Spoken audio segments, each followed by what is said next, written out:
தனது விருப்பப்படி அதிமுக தலைமையில் கூட்டணியை உருவாக்க முடியாத விரக்தியில் எடப்பாடி பழனிசாமி தங்கள் மீது விமர்சனங்களை முன்வைப்பதாக இந்திய கம்யூனிஸ்ட் மாநில செயலாளர் முத்தரசன் தெரிவித்துள்ளார். அவருடன் செய்தியாளர் ரமேஷ் நடத்திய கலந்துரையாடலை தற்போது பார்க்கலாம். கம்யூனிஸ்ட் கட்சிகள் தமிழகத்தில் தேய்ந்து விட்டது. அது மட்டும் இல்லாமல் நீங்கள் குறிப்பா உங்க பெயரை சொல்லி முத்தரசன் ஸ்டாலினுடைய அடிமையாகி விட்டார் என்ற ஒரு கருத்தை சொல்லியிருக்கார். நீங்க எப்படி பாக்குறீங்க? அவரே ஒரு கோபத்தின் உச்சத்தில் இருக்கிறார், ஆத்திரத்தின் உச்சத்தில் இருக்கிறார். அவர் விரும்பியபடி தமிழ்நாட்டில் அவருடைய தலைமையில் ஒரு அணியை உருவாக்க முடியவில்லை, இதுவரையிலும் உருவாகல.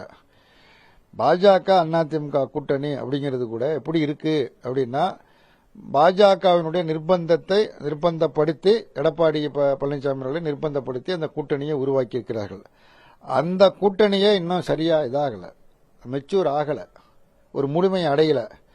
ஏன்னா இவருடைய பிரச்சார பயணத்தில் அண்ணாமலை பங்கேற்க மறுக்கிறார். அது நான் போறதும் ஏன் விருப்பம், நான் பேசுவதும் ஏன் விருப்பம்னு அவரு சொல்றாரு. அவருடைய விருப்பம் நிறைவேறல அப்படிங்கிற பொழுது அவர் என்ன சொல்றாரு, மற்ற கட்சிகளை கடுமையாக தாக்குறாரு. இன்னும் அவர் என்ன சொல்லிட்டு இருந்தாரு, திமுக கூட்டணியிலிருந்து கட்சிகள் விலகும், எங்களோட சேரும்னு தொடர்ந்து சொல்லிக்கிட்டே வந்தார். இதுவரைக்கும் ஒரு கட்சி கூட விலகல. நீங்க தமிழ்நாட்டு அரசியல்ல எனக்கு தெரிந்த வரையில ஒரு கூட்டணி ஒரு 7 ஆண்டு காலம் 8 ஆண்டு காலம் நீடித்து என்பது வரலாறே கிடையாது.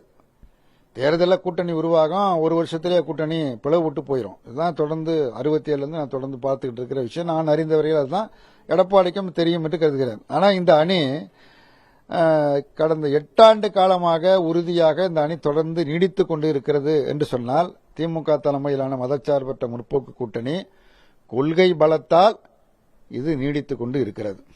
ஆக இந்த எரிச்சல்ல, இந்த கோபத்தில் அந்த அது அணி பலமாக இருப்பதற்கு இந்திய கம்யூனிஸ்ட் கட்சியும் ஒரு காரணம்.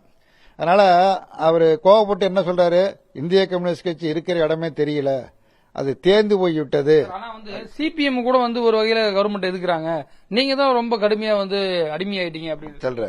அதான் இந்திய கம்யூனிஸ்ட் கட்சி தேய்ந்து போய்விட்டது, அது இருக்கிற இடமே தெரியல.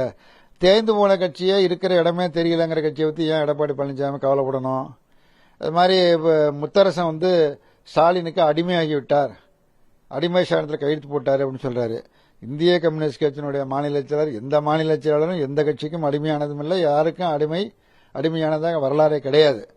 அவர் அறியாமல் கோபத்தில் பேசுற பேச்சு. அது மாதிரி அவர் சண்முகத்தை சொல்ற பொழுது என்ன பண்றாரு, சண்முகத்துக்கு அந்த கட்சிக்கு ஒரு நெருக்கடி ஏற்படுற மாதிரி பேசுறாரு. 4 ஆண்டு காலமாக அந்த கட்சித் தலைவர் யாருமே திமுக விமர்சனம் பண்ணி பேசல, இப்ப சண்முகம் தான் பேசுகிறார், நான் அதை வரவேற்கிறேன் அப்படின்னு சொல்லி அந்த கட்சிக்குள்ள ஒரு சண்டையை மூட்டுவதற்குள்ள ஒரு முயற்சியை அவர் மேற்கொள்கிறார். அவருடைய முயற்சியெல்லாம் வெற்றி பெறாது, பலனளிக்காது, பகல் கனவாகத்தான் முடியும்.